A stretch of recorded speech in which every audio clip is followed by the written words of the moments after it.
আসসালামু আলাইকুম ওয়া রাহমাতুল্লাহি ওয়া বারাকাতুহু।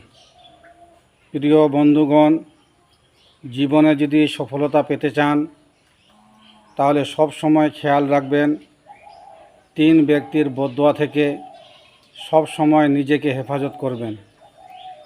এক নম্বর হচ্ছে মজলুম ব্যক্তির বদদোয়া থেকে বেঁচে থাকবেন। মজলুম অর্থাৎ যার উপর অত্যাচার করা হয়েছে, নিজেকে জুলুম থেকে হেফাজত রাখুন, তাহলে মাজলুমের বদদোয়া থেকে আপনি বেঁচে যাবেন। 2 নম্বর, পিতামাতার বদদোয়া থেকে।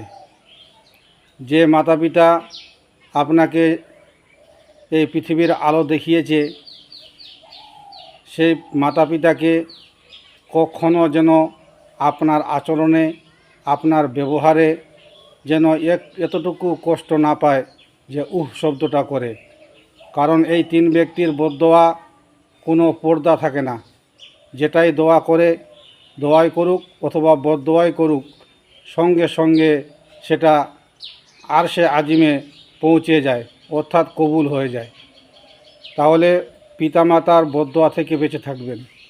3 নম্বর, মুসাফিরের বদদোয়া থেকে।